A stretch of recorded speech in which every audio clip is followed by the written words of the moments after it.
हाँ जी बेटा, हुण वो एक नवी टर्म इंड्यूस कर रहा है that is known as ignition temperature. That is the temperature at और above which a substance starts burning. It means ignition temperature और काइंडलिंग टैंपरेचर वो वाला टैंपरेचर आ जिस दे उपर मीनस जिस टैंपरेचर की वैल्यू ते जाके फ्यूल जिहड़ा आ वो बर्निंग वो स्टार्ट हो जाती।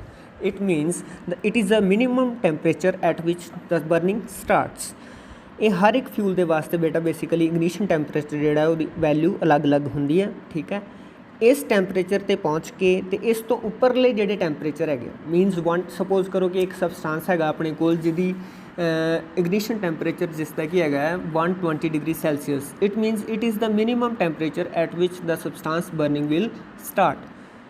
इस तो उपरले जो टैंपरेचर वैल्यूज़ है that is 121 degree Celsius, 122 degree Celsius, 123 degree Celsius and so on. बेटा इत्थे की है जिहड़ा बर्निंग है वो चलती रहेगी लगातार। ठीक है, every substance has a definite ignition temperature which may be as low as 35 degree Celsius for white phosphorus and as high as 260 degree Celsius for red phosphorus.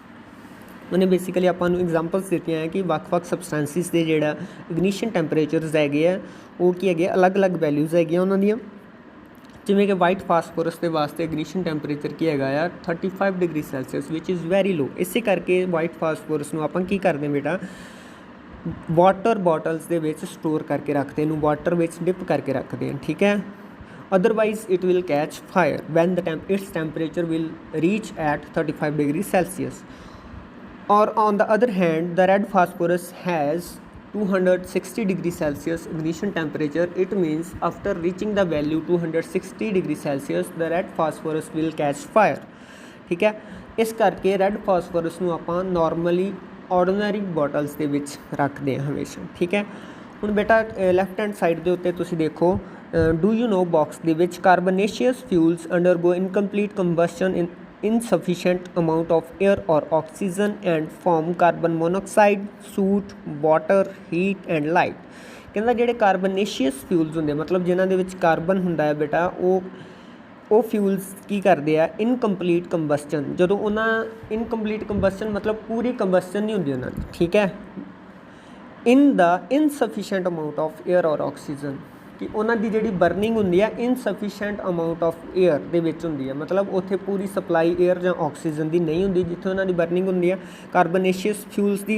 तो जदों उन्होंने इस तरह बर्निंग होंदी है incomplete insufficient amount of air की प्रैजेंस के विच, ठीक है, इनकंप्लीट बर्निंग होंदी है तो आपां नूं प्रोडक्ट्स की देंदे आ carbon monoxide that is CO, soot soot बेटा बेसिकली की होंदी है कालख। तुसीं देखिया होएगा कि जिवें कोई व्हीकल हैगा उहदा साइलेंसर हुंदा अंदरों, सपोज करो एक बस हैगी है जां कार हैगी उहदा साइलेंसर हुंदा, उस साइलेंसर दे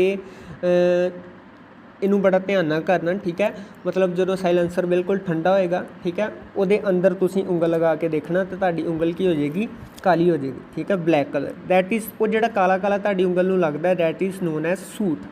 ठीक है, इस तरह चिमनीज जिवें कि ब्रिक किलनस है भट्ठे, ठीक है, वो जो उन्होंने बर्निंग होंगी है धुआं जो उपर ਨੂੰ ਉੱਠਦਾ चिमनीज ਦੇ ਵਿੱਚ तो ਉਹਦੇ ਵਿੱਚ ਜਾ ਕੇ ਜਿਹੜਾ ਉਹਦੇ ਵਿੱਚ ਕਾਲਖ ਜੰਮਦੀ ਹੈ ਨਾਲ। ਠੀਕ ਹੈ, ਉਹ ਕਾਲਖ ਕੀ ਹੁੰਦੀ ਹੈ ਬੇਟਾ सूट ਹੁੰਦੀ ਹੈ। वाटर मिलता है प्रोडक्ट के तौर पर हीट एंड लाइट मिलती है। ठीक है, the fuels undergo complete combustion in adequate supply of air और oxygen to form carbon dioxide, water, heat and light. तो जो उन्हों का कंप्लीट कंबशन होंदा है in the presence of air और ऑक्सीजन।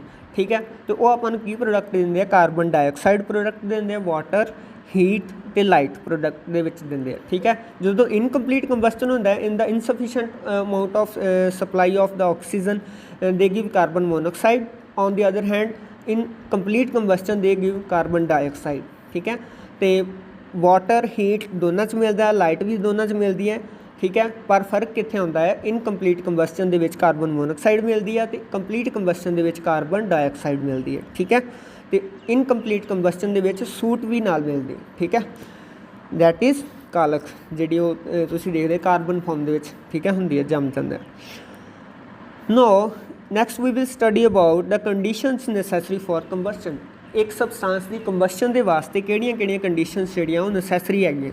ठीक है, the first condition is presence of combustible substance, कि साडे कोल कंबस्टिबल सबसटांस का होना बहुत जरूरी है। ठीक है, the presence of supporter of combustion, कि कंबस्टन नूं सपोर्ट करने वाली चीज़, सब तो खास तौर पर सपोर्ट करने वाली चीज़ की है, एयर, दैट इज़ ऑक्सीजन।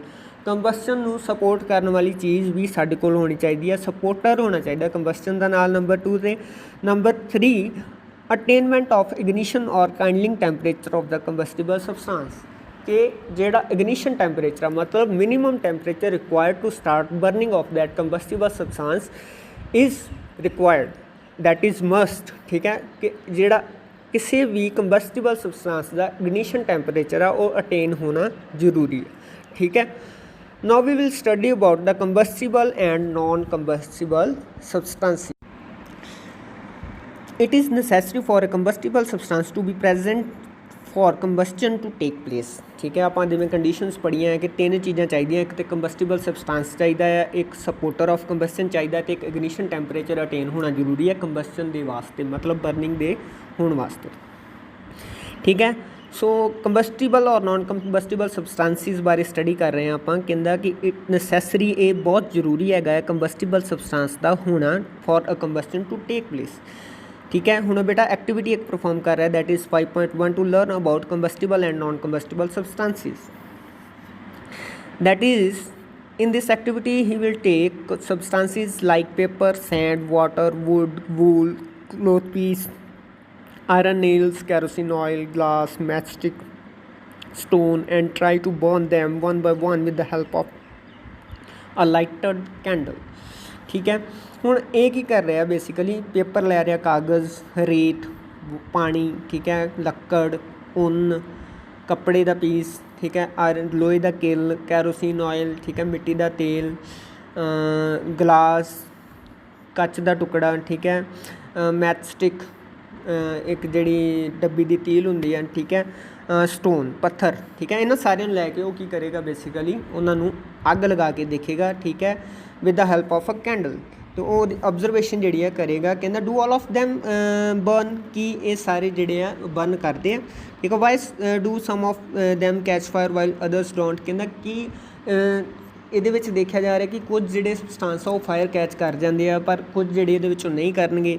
ठीक है, हुण उन्हें जोड़ा नीचे देखो टेबल 5.1 जोड़ा है वो बनाया है। ठीक है, कहता paper, sand, water, wood, wool, cloth piece, iron nails, kerosene oil, glass, matchstick, stone, ये सारे देते। कहता हुण ये बेसिकली की होएगा कि जेड़ा सबसटांस बर्न कर जाएगा, मतलब in the presence of air जेड़ा फायर कैच कर जाएगा, that will be marked as combustible substance, और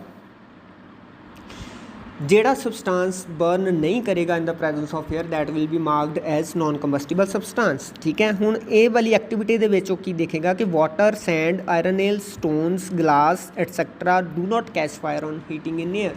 ठीक है बेटा, पानी हो गया, रेत होगी, लोहे के किल हो गए, स्टोन पत्थर हो गया, ठीक है, ग्लास कच का टुकड़ा हो गया, इन्हों फायर कैच नहीं करनगे। ठीक है, अग नहीं लगेगी। So these substances are called non combustible substances. ठीक है, water and sand are used to extinguish fire. ये जोड़े वाटर तो सैंड, ठीक है, पानी अते रेत, ये काहदे वास्ते यूज होंगे बेटा, फायर एक्सटिंग्विशिंग वास्ते। ठीक है, अग नूं बुझाउण वास्ते। ठीक है, substances such as paper, wood, kerosene, cloth etcetera catch fire on heating in air. ये वाले जो सबसटांस आ, पेपर हो गया, वुड हो गई, कैरोसिन, क्लोथ एटसैक्ट्रा, कपड़ा हो गया जिवें, ठीक है, ये फायर कैच कर जाते हैं in the presence of air और ऑक्सीजन, तो इन्हों आपां की बोलते हैं combustible substances. While paper, kerosene and cloth may be can be burned by slow heating and wood require strong heating for burning. ठीक है, कहता जी पेपर हैगा अपने कोल, कैरोसिन हैगा, ठीक है, क्लोथ हैगा, थोड़ी जी हीट कीतियां भी जो बर्न करना स्टार्ट कर देंगे, थोड़ा जिहा हीट कीतियां। ठीक है, कहता पर जी लक्कड़ हैगी आ, it require strong heating for burning. इनू पहला स्ट्रॉन्ग हीटिंग चाहिए, मतलब इनू पहला तेज़ी नाल गर्म किया जाए। ठीक है, इसका जो टैंपरेचर बढ़ता है फिर बर्न करना स्टार्ट करना।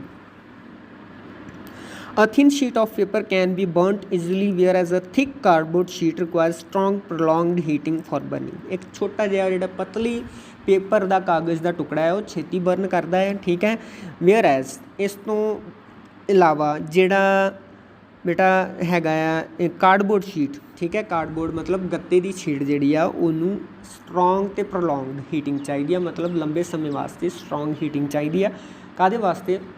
For the burning to take place, ठीक है। इट मीनस जेडे substance in the presence of air burn करते हैं that are known as combustible substances. The substances which do not burn in the presence of oxygen that those are known as non combustible substances. Presence of supporter of combustion. हुण जिहड़ी second condition आपां पढ़ी है कि combustion दे वास्ते जरूरी चाहिए है। फस्ट कंडीशन की चाहिए है कि कंबस्टिबल सबसटेंस का होना जरूरी है। Second condition they which supporter of combustion का होना जरूरी है। हुण इस दे वास्ते वो एक्टिविटी 5.2 कर रहा बेटा। राइट साइड के उत्ते 67 पेज के उपर तुसीं देखो कंडीशनस उन्हें लिखिया हुई कंबस्टन दियां, ठीक है। Oxygen that is supporter of combustion, ignition temperature that is minimum temperature required for the burning to take place. Combustible substance चाहिए आपां नूं, ठीक है। Only then the you will get a fire, ठीक है। Yes next for the activity 5.2 ਉਹਦੇ ਵਿੱਚ बेटा की कर रहा है कि वो सपोर्टर ऑफ कंबस्टन का जरूरी होने बारे ये डिस्कस करेगा, ठीक है। कहता light a candle and cover it with a glass jar और beaker as shown in figure. एक कैंडल नूं बर्न करो, ठीक है। जो बर्न करना स्टार्ट कर दी है कहता उन्होंने की करो इस तरह जिवें दिखाया हुआ फिगर के एक ग्लास जार मतलब एक कच दे जार दे नाल, ठीक है। तुसीं की करो उन्होंने कवर कर दिओ, ठीक है, जां बीकर दे नाल कवर कर दिओ, ठीक है। तुसीं की ऑब्जर्व करोगे why does the candle stop burning after some time. कहता आप की देखते हैं कि जी कैंडल आ वो की करेगी बर्निंग करनी स्टॉप कर देगी, ठीक है। वो बुझ जाएगी, ठीक है, जो आप बीकर में उसके उपर बेटा मुद्दा मार देंगे, ठीक है। The candle Burns still the oxygen is present in the air inside the inverted glass jar and it extinguishes when no more oxygen is left inside। उन्नी देर तक कैंडल बर्न करेगी इन्वर्टेड ग्लास जार और beaker के जिन्नी देर तक उत्थे oxygen की presence रहेगी। जो ऑक्सीजन खत्म होगी ग्लास जार या इन्वर्टेड बीकर के की होएगा कैंडल स्टॉप्स बर्निंग। मतलब कंबस्टिबल सबसटेंस जिहड़ा आ सॉरी सपोर्टर ऑफ कंबस्टन जिहड़ा आ उत्थे खत्म हो गया तो कंबस्टन जिहड़ी बंद हो गई, ठीक है। Now the third one condition is that is ignition temperature और काइंडलिंग टैंपरेचर। कहता does the mastic burn on it own at room temperature. की कहता जी मैस्टिक आओ जो उन्होंने आप रूम टैंपरेचर के उत्ते रख दी एक कमरे कि वो अपने आप बर्न करना स्टार्ट कर देंगी है। No why does it start burning when its tip is rubbed against the side of the match box. कहता ये क्यों स्टार्ट कर दी है बर्निंग अपनी जो ये जी टिप आ उन्होंने मैच बॉक्स तिलों वाली डब्बी के साइड पर उन्होंने रब किया जाता है तो फिर वो जी फायर कैच कर दी है। Why does a sheet of paper catch fire easily whereas a log of wood requires kerosene oil to start burning. कहता एक जी शीट ऑफ पेपर आ मैं छेती नाल अग पकड़ लेंदी है, पर उस दे उल्ट देखा जाए तो जी एक लकड़ वड्डी लकड़ हैगी है, ठीक है, उन्होंने आप कैरोसिन ऑयल पावांगे उहदे उत्ते तो फिर वो जी अपनी हीटिंग नूं सॉरी बर्निंग स्टार्ट होएगी उहदी, ठीक है। मतलब it takes a long time for the burning to take place.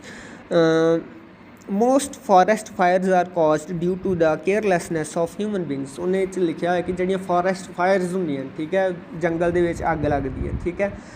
जिमें कि तुसीं आस्ट्रेलिया वगैरह कंट्रीज़ दे विच तुसीं देखते हो कि उत्थे जंगल दे विच काफ़ी अग लग जाती वड्डे पद्धर के उत्ते, ठीक है। तो फिर बड़ा वड्डी पद्धर का नुकसान होंदा है, काबू करनी बहुत औखी होंदी है, ठीक है। ये साडी ह्यूमन बींग्स की केयरलैसनैस करके होंदा है, ठीक है, मोस्टली। हुण बेटा आप पढ़ते हैं कि इग्निशन टैंपरेचर और काइंडलिंग टैंपरेचर का होना जिहड़ा बहुत जरूरी है कंबस्टन के वास्ते, ठीक है। ਜਦੋਂ मैच स्टिक नूं आपां की करांगे मैच बॉक्स के साइड के उत्ते रब करांगे ओनली दैन इट कैचिज फायर। हुण तुसीं देखिया कि रबिंग दे विच की हुंदा बेसिकली एक फ्रिक्शन पैदा होंदी, ठीक है। मैच स्टिक अते वो जिहड़ी साइड हुंदी है मैच बॉक्स की उहदे विचकार फ्रिक्शन पैदा होंदी। जो आप रब करते हैं, ठीक है, तो उत्थे फ्रिक्शन के कारण हीट पैदा होंदी है। वो हीट की करती है इग्निशन टैंपरेचर अटेन कराउंदी है, ठीक है, मैस्टिक नूं ते उहदे बाद जिहड़ी मैस्टिक आ बर्न करना स्टार्ट कर देंगे, ठीक है। तुसीं फ्रिक्शन चैप्टर दे विच भी की पढ़िया है कि फ्रिक्शन जिहड़ी है that also causes the production of heat, ठीक है। ਹੁਣ ਬੇਟਾ ਐਕਟੀਵਿਟੀ 5.3 ਕਰ ਰਿਹਾ to prove that the combustion of wax takes place above its ignition temperature. ਠੀਕ ਹੈ ਕਿ ਜਿਹੜੀ combustion of wax that is ਮੋਮ ਜਿਹੜੀ ਆ ਉਹ ਜਲਦੀ ਆ, ਠੀਕ ਹੈ, ਆਪਣੇ ਇਗਨੀਸ਼ਨ ਟੈਂਪਰੇਚਰ ਤੋਂ ਉੱਪਰ ਜਾ ਕੇ। ਠੀਕ ਹੈ, ਮਤਲਬ ਜਦੋਂ ਇਗਨੀਸ਼ਨ ਟੈਂਪਰੇਚਰ ਅਟੇਨ ਹੁੰਦਾ ਆ ਉਹਦੇ ਬਾਅਦ ਵਾਲੇ ਟੈਂਪਰੇਚਰ 'ਤੇ ਜਾਂ ਉਸ ਟੈਂਪਰੇਚਰ ਦੇ ਉੱਤੇ ਜਿਹੜੀ ਕੀ ਆ ਮੋਮ ਉਹ ਅੱਗ ਲੱਗਦੀ ਹੁੰਦੀ। ਠੀਕ ਹੈ, so we will do this activity, make a hole in the piece of tin or aluminium foil। ਸਭ ਤੋਂ ਪਹਿਲਾਂ ਆਪਾਂ ਕੀ ਕਰਾਂਗੇ, ਇੱਕ ਟਿਨ ਦਾ ਪੀਸ ਲੈ ਲਾਂਗੇ ਜਾਂ ਅਲੂਮੀਨੀਅਮ ਫੋਇਲ ਜਿਹੜਾ ਕਿ ਆਮ ਸਾਡੇ ਘਰਾਂ ਦੇ ਵਿੱਚ ਹੁੰਦਾ ਆ ਉਹ ਲੈ ਲਾਂਗੇ। ਠੀਕ ਹੈ, ਤੇ ਉਹਦੇ ਵਿੱਚ ਇੱਕ ਛੋਟਾ ਜਿਹਾ ਹੋਲ ਕਰਾਂਗੇ। ਠੀਕ ਹੈ, ਹੁਣ ਸੈਕਿੰਡ ਸਟੈਪ ਦੇ ਵਿੱਚ ਆਪਾਂ ਕੀ ਕਰਾਂਗੇ, now take a lighted candle and slide the metal foil just below the flame and above the melted wax as shown in figure 5.6। ਕਹਿੰਦਾ ਉਹ ਜਿਹੜਾ ਤੁਸੀਂ ਐਲੂਮੀਨੀਅਮ ਫੋਇਲ ਲਿਆ ਜਾਂ ਟਿਨ ਦਾ, ਠੀਕ ਹੈ, ਛੋਟਾ ਜਿਹਾ ਪੀਸ ਲਿਆਇਆ, ਉਹਦੇ ਵਿੱਚ ਹੋਲ ਕਰਕੇ ਉਹਨੂੰ ਕੀ ਕਰੋ, ਕਿੱਥੇ ਪਲੇਸ ਕਰੋ, ਜਿੱਥੇ ਕੈਂਡਲ ਦੇ ਉੱਪਰ ਫਲੇਮ ਜਲਦੀ ਹੈ ਨਾ। ਠੀਕ ਹੈ, ਮਤਲਬ ਉਹ ਜਿਹੜਾ ਥਰੈਡ ਹੈਗਾ ਕੈਂਡਲ ਦਾ ਉਹਨੂੰ ਉੱਪਰ ਲੈ ਆਓ ਹੋਲ ਦੇ ਵਿੱਚੋਂ ਦੀ ਕੱਢ ਕੇ, ਅਤੇ ਉਹ ਜਿਹੜਾ ਐਲੂਮੀਨੀਅਮ ਫੋਇਲ ਜਾਂ ਟਿਨ ਦਾ ਪੀਸ ਆ ਉਹਨੂੰ ਜਿਵੇਂ ਆ ਫਿਗਰ ਦੇ ਵਿੱਚ ਪਲੇਸ ਕੀਤਾ ਆ ਉੱਦਾਂ ਪਲੇਸ ਕਰ ਦਿਓ। ਠੀਕ ਹੈ, ਜਿਹੜਾ ਥਰੈਡ ਆ ਉਹ ਹੋਲ ਦੇ ਵਿੱਚੋਂ ਦੀ ਉੱਪਰ ਲੈ ਆਉਣਾ ਹੈ। ਠੀਕ ਹੈ, ਹੁਣ ਕਹਿੰਦਾ ਕੀ ਓਬਜ਼ਰਵ ਕਰੋਗੇ, why does the candle flames first reduce and then extinguish. ਕਹਿੰਦਾ ਜਿਹੜੀ ਕੈਂਡਲ ਫਲੇਮ ਆ ਉਹ ਪਹਿਲਾਂ ਥੋੜ੍ਹੀ ਜਿਹੀ ਘੱਟ ਜਾਏਗੀ ਜਦੋਂ ਤੁਸੀਂ ਦੇਖੋਗੇ। ਠੀਕ ਹੈ, ਉਹ ਥੋੜ੍ਹੀ ਘਟੇਗੀ, ਉਸ ਦੇ ਬਾਅਦ ਉਹ ਕੀ ਹੋ ਜਾਏਗੀ, ਬੰਦ ਹੋ ਜਾਏਗੀ। ਠੀਕ ਹੈ, ਐਕਸਟਿੰਗੁਇਸ਼ ਹੋ ਜਾਏਗੀ। ਕਹਿੰਦਾ when the metal foil is placed below the flame, ਜਦੋਂ ਮੈਟਲ ਫੋਇਲ ਤੁਸੀਂ ਫਲੇਮ ਦੇ ਬਿਲਕੁਲ ਨੇੜੇ ਜਿਹੜਾ ਨੀਚੇ ਉਹਨੂੰ ਪਲੇਸ ਕੀਤਾ, the temperature below the ignition temperature of the wax resulting it brings down the temperature. ਉਹ ਕੀ ਕਰੇਗਾ, ਟੈਂਪਰੇਚਰ ਨੂੰ ਡਾਊਨ ਲਾਏਗਾ। ਠੀਕ ਹੈ, ignition temperature of the wax ਤੋਂ ਡਾਊਨ ਲਾਏਗਾ। ਇਹਦਾ ਮਤਲਬ ਵੈਕਸ ਨੂੰ ਆਪਣਾ ਇਗਨੀਸ਼ਨ ਟੈਂਪਰੇਚਰ ਨਹੀਂ ਮਿਲੇਗਾ। ਠੀਕ ਆ, ਅਟੇਨ ਨਹੀਂ ਹੋਏਗਾ, ਅਤੇ ਉਹਦੇ ਕਾਰਨ ਕੀ ਹੋਇਆ ਕਿ ਜਿਹੜੀ ਫਾਇਰ ਆ ਉਹ ਐਕਸਟਿੰਗੁਇਸ਼ ਹੋ ਗਈ। ਮਤਲਬ ਜਿਹੜੀ ਤੁਹਾਡੀ ਫਲੇਮ ਜਲਦੀ ਪਈ ਸੀ ਕੈਂਡਲ ਦੀ, ਦੈਟ ਗੋਟ ਐਕਸਟਿੰਗੁਇਸ਼। ਸੋ ਬੇਟਾ ਇੱਥੋਂ ਬੇਸਿਕਲੀ ਕੀ ਪ੍ਰੂਵ ਹੁੰਦਾ ਹੈ ਕਿ ਕਿਸੇ ਵੀ ਸਬਸਟਾਂਸ ਦੇ ਬਰਨਿੰਗ ਦੇ ਵਾਸਤੇ, ਉਹਦੀ ਕੰਬਸ਼ਨ ਦੇ ਵਾਸਤੇ ਸਾਡੇ ਕੋਲ ਇਗਨੀਸ਼ਨ ਟੈਂਪਰੇਚਰ ਦਾ ਹੋਣਾ ਬਹੁਤ ਜ਼ਰੂਰੀ ਹੈਗਾ। ਜੇ ਇਗਨੀਸ਼ਨ ਟੈਂਪਰੇਚਰ ਅਟੇਨ ਨਹੀਂ ਹੁੰਦਾ ਅਤੇ ਬਰਨਿੰਗ ਜਿਹੜੀ ਆ that will not take place and hence the combustion will not take place. ਹੁਣ ਬੇਟਾ ਐਕਟੀਵਿਟੀ 5.4 ਹੈਗੀ ਹੈ। ਠੀਕ ਹੈ, to prove that the to prove that the paper burns about its ignition temperature. ਇਹਦੇ ਵਿੱਚ ਬੇਸਿਕਲੀ ਆਪਾਂ ਕੀ ਕਰਨਾ ਹੈ ਕਿ ਪੇਪਰ ਕੱਪ ਲੈ ਲੈਣਾ। ਠੀਕ ਹੈ, ਉਸ ਪੇਪਰ ਕੱਪ ਨੂੰ ਆਪਾਂ ਕੀ ਕਰਨਾ ਹੈ, ਵਾਟਰ ਦੇ ਨਾਲ ਫਿਲ ਕਰਕੇ ਉਸ ਨੂੰ ਫਲੇਮ ਦੇ ਉੱਪਰ ਰੱਖ ਦੇਣਾ। ਠੀਕ ਹੈ, ਜਿਵੇਂ ਆਹ ਦੇਖੋ ਤੁਸੀਂ ਉਹਨੇ ਨੈੱਟ ਲਈ ਹੋਈ ਹੈ। ਠੀਕ ਹੈ, ਉਹ ਨੈੱਟ ਦੇ ਉੱਪਰ ਫਲੇਮ ਦੇ ਉੱਤੇ ਨੈੱਟ ਰੱਖ ਕੇ, ਠੀਕ ਹੈ, ਉੱਪਰ ਉਹਨੇ ਪੇਪਰ ਕੱਪ ਜਿਹੜਾ ਆ ਉਹ ਪਾਣੀ ਨਾਲ ਫਿਲ ਕਰਕੇ, ਵਾਟਰ ਨਾਲ ਫਿਲ ਕਰਕੇ ਰੱਖ ਦਿੱਤਾ ਹੈ। ਠੀਕ ਹੈ, ਹੁਣ ਉਹਨੇ ਨੀਚੇ ਬਰਨਿੰਗ ਸਟਾਰਟ ਕਰਤੀ ਹੈ, ਮਤਲਬ ਉਹਨੇ ਜਿਹੜੀ ਫਲੇਮ ਆ ਉਹਨੂੰ ਜਲਾਤਾ ਹੈ। ਠੀਕ ਹੈ, you can do this experiment by placing wired net that is ਆਪਣੇ ਜਿਹੜੀ ਹੁੰਦੀ ਆ ਦਰਵਾਜ਼ਿਆਂ ਦੇ ਵਿੱਚ ਜਾਲੀ ਨਹੀਂ ਹੁੰਦੀ। ਠੀਕ ਹੈ, ਉਹ ਲੈ ਕੇ ਪੇਪਰ ਕੱਪ ਨੂੰ ਪਾਣੀ ਦੇ ਨਾਲ ਭਰ ਕੇ, ਠੀਕ ਹੈ, ਗੈਸ ਬਰਨਰ ਦੇ ਉੱਤੇ ਰੱਖ ਦਿਓ। ਅਤੇ ਕੀ ਦੇਖੋਗੇ ਤੁਸੀਂ ਨੀਚੇ ਜਦੋਂ ਫਲੇਮ ਜਲਾਓਗੇ, ਗੈਸ ਬਰਨਰ ਔਨ ਕਰੋਗੇ ਤਾਂ ਕੀ ਹੋਏਗਾ, ਜਿਹੜਾ ਪੇਪਰ ਕੱਪ ਉਹ ਬਰਨ ਨਹੀਂ ਕਰੇਗਾ। ਕਿਉਂ ਬਰਨ ਨਹੀਂ ਕਰੇਗਾ, ਕਿਉਂਕਿ ਉਸ ਦੇ ਵਿੱਚ ਪਾਣੀ ਆ। ਠੀਕ ਹੈ, ਜਦੋਂ ਪੇਪਰ ਕੱਪ ਨੂੰ ਨੀਚੋਂ ਫਲੇਮ ਮਿਲੀ, ਠੀਕ ਹੈ, ਉਸ ਨੂੰ ਇਹਦਾ ਮਤਲਬ ਉਹ ਪੇਪਰ ਨੂੰ ਹੀਟ ਮਿਲੀ ਨੀਚੋਂ, ਪਰ ਉਹ ਹੀਟ ਜਿਹੜੀ ਆ ਉਹ ਟਰਾਂਸਫਰ ਹੋ ਗਈ by conduction to the water. ਠੀਕ ਹੈ, ਕਿਉਂਕਿ ਵਾਟਰ ਅਤੇ ਪੇਪਰ ਕੱਪ ਉੱਪਰੋਂ ਇੱਕ ਦੂਜੇ ਨਾਲ ਟੱਚ ਕਰ ਰਹੇ ਆ। ਨੀਚੋਂ ਫਲੇਮ ਮਿਲੀ, ਉਹਨੇ ਪੇਪਰ ਕੱਪ ਨੂੰ ਹੀਟ ਕੀਤਾ, ਪੇਪਰ ਕੱਪ ਦੇ ਨਾਲ ਉੱਪਰ ਵਾਟਰ ਟੱਚ ਕਰ ਰਿਹਾ, ਉਹ ਕੰਡਕਸ਼ਨ ਹੋ ਕੇ ਉਹ ਹੀਟ ਕਿਹਨੂੰ ਟਰਾਂਸਫਰ ਹੋ ਗਈ, ਵਾਟਰ ਨੂੰ ਟਰਾਂਸਫਰ ਹੋ ਗਈ। so the paper cup will not start burning. Okay, so now take another paper cup. ठीक है, do not fill it with water. ठीक है, empty paper cup ਲਓ। ਉਹ empty paper cup ਨੂੰ ਤੁਸੀਂ ਲੈ ਕੇ ਕੀ ਕਰਨਾ ਬੇਟਾ, ਉਹਨੂੰ ਤੁਸੀਂ ਉਹਦੇ ਨੀਚੇ ਫਲੇਮ ਬਰਨ ਕਰਨੀ ਹੈ। ਠੀਕ ਹੈ, ਹੁਣ ਜਦੋਂ ਤੁਸੀਂ ਕੀ ਕਰਦੇ ਹੋ, ਫਲੇਮ ਬਰਨ ਕਰ, ਤੁਸੀਂ ਕੀ ਦੇਖੋਗੇ, ਉਹ ਪੇਪਰ ਕੱਪ ਈਜ਼ੀਲੀ ਜਿਹੜਾ ਹੈ that will catch fire. It means ਕਿ ਜਿਹੜੀ ਫਸਟ ਐਕਟੀਵਿਟੀ ਸੀਗੀ, ਫਸਟ ਪਾਰਟ ਐਕਟੀਵਿਟੀ ਦਾ ਸੀਗਾ ਜਿਹਦੇ ਵਿੱਚ ਤੁਸੀਂ ਵਾਟਰ ਲਿਆ ਸੀਗਾ, ਉਹਦੇ ਵਿੱਚ ਇਗਨੀਸ਼ਨ ਟੈਂਪਰੇਚਰ ਨਹੀਂ ਮਿਲਿਆ ਉਹਨੂੰ ਪੇਪਰ ਨੂੰ। ਠੀਕ ਹੈ, ਤਾਂ ਕਰਕੇ ਉਹਦੀ ਬਰਨਿੰਗ ਨਹੀਂ ਸਟਾਰਟ ਹੋਈ, ਬਿਕੋਜ਼ ਜਿਹੜੀ ਹੀਟ ਉਹ ਅਟੇਨ ਕਰਦਾ ਪਿਆ ਸੀਗਾ paper, that got transferred to the water. ਠੀਕ ਹੈ, ਉਹ ਪਾਣੀ ਦੇ ਕੋਲ ਚਲੀ ਗਈ, ਟਰਾਂਸਫਰ ਹੋ ਗਈ ਬਾਈ ਕੰਡਕਸ਼ਨ। ਅਤੇ ਇਸ ਦੂਸਰੇ ਪਾਰਟ ਦੇ ਵਿੱਚ ਕੀ ਹੋਇਆ ਕਿ ਐਮਟੀ ਪੇਪਰ ਕੱਪ ਜਿਹੜਾ ਲਿਆ ਤੁਸੀਂ, ਉਹ ਪੇਪਰ ਜਦੋਂ ਹੀਟ ਹੋਇਆ ਉਹਨੇ ਆਪਣਾ ਇਗਨੀਸ਼ਨ ਟੈਂਪਰੇਚਰ ਅਟੇਨ ਕਰ ਲਿਆ। ਜਦੋਂ ਇਗਨੀਸ਼ਨ ਟੈਂਪਰੇਚਰ ਅਟੇਨ ਹੋਇਆ ਤੇ ਦੈਟ ਗੋਟ ਸਟਾਰਟ ਬਰਨਿੰਗ, ਠੀਕ ਹੈ, ਉਸੇ ਵੇਲੇ ਉਹਦੀ ਬਰਨਿੰਗ ਸਟਾਰਟ ਹੋ ਗਈ। A substance can not catch fire if its temperature is lower than its ignition temperature even if it is capped in a jar of pure oxygen. ਕਹਿੰਦਾ ਇੱਥੋਂ ਤੱਕ ਕਿ ਤੁਸੀਂ ਇੱਕ ਪਿਓਰ ਆਕਸੀਜਨ ਦਾ ਜਾਰ ਲੈ ਲਓ, ਠੀਕ ਆ, ਉਹਦੇ ਵਿੱਚ ਵੀ ਤੁਸੀਂ ਸਬਸਟੈਂਸ ਨੂੰ ਰੱਖ ਦਿਓ, ਜਿੰਨੀ ਦੇਰ ਤੱਕ ਉਹਦਾ ਇਗਨੀਸ਼ਨ ਟੈਂਪਰੇਚਰ ਅਟੇਨ ਨਹੀਂ ਹੁੰਦਾ ਉਨੀ ਦੇਰ ਤੱਕ ਉਹ ਸਬਸਟੈਂਸ ਦੀ ਬਰਨਿੰਗ ਸਟਾਰਟ ਨਹੀਂ ਹੋਏਗੀ। You have observed that not all the substances are combustible but the substances like petrol, LPG, alcohol etcetera catch fire easily, ਠੀਕ ਹੈ। ਕਹਿੰਦਾ ਬੇਟਾ this is because their ignition temperature is low, such substances are called inflammable substances, ਠੀਕ ਹੈ। ਹੁਣ ਕਹਿੰਦਾ ਆਪਾਂ activities ਦੇ ਵਿੱਚ ਦੇਖ ਚੁੱਕੇ ਹਾਂ ਕਿ ਸਾਰੇ ਸਬਸਟੈਂਸ ਕੰਬਸਟੀਬਲ ਨਹੀਂ ਹੁੰਦੇ, some are also non combustible substances like stone, ਠੀਕ ਹੈ। ਇਸ ਤਰ੍ਹਾਂ ਦੇ ਜਿਹੜੇ ਸਬਸਟੈਂਸਿਸ ਹੁੰਦੇ ਆ those are non combustible substances, sand ਹੋ ਗਈ, ਸਟੋਨ ਹੋ ਗਿਆ, ਠੀਕ ਹੈ, ਜਿਵੇਂ ਤੁਸੀਂ ਪਿੱਛੇ ਪੜ੍ਹ ਕੇ ਆਏ ਹੋ। ਹੁਣ ਦੇਖੋ ਕਹਿੰਦਾ ਪਰ ਕੁਝ ਸਬਸਟੈਂਸ ਸਾਡੇ ਕੋਲ ਹੁੰਦੇ ਆ ਦੈਟ ਇਜ਼ ਪੈਟਰੋਲ ਹੋ ਗਿਆ, ਡੀਜ਼ਲ ਹੋ ਗਿਆ, LPG, ਅਲਕੋਹਲ ਐਟਸੈਕਟਰਾ, ਦੀ ਸਬਸਟੈਂਸਿਸ ਕੈਚ ਫਾਇਰ ਵੈਰੀ ਈਜ਼ੀਲੀ, ਠੀਕ ਹੈ, ਇਹਨਾਂ ਨੂੰ ਛੇਤੀ ਨਾਲ ਅੱਗ ਲੱਗ ਜਾਂਦੀ ਹੈ, ਠੀਕ ਹੈ। ਇਸ ਕਰਕੇ ਕਿਉਂਕਿ ਇਹਨਾਂ ਦਾ ਇਗਨੀਸ਼ਨ ਟੈਂਪਰੇਚਰ ਬਹੁਤ ਜ਼ਿਆਦਾ ਲੋ ਹੁੰਦਾ, ਠੀਕ ਹੈ। ਇਹ ਵਾਲੇ ਜਿਹੜੇ ਸਬਸਟੈਂਸ ਹੁੰਦੇ ਆ these are known as inflammable substances, ਇਹਨਾਂ ਨੂੰ ਆਪਾਂ ਬੋਲਦੇ ਆ inflammable substances।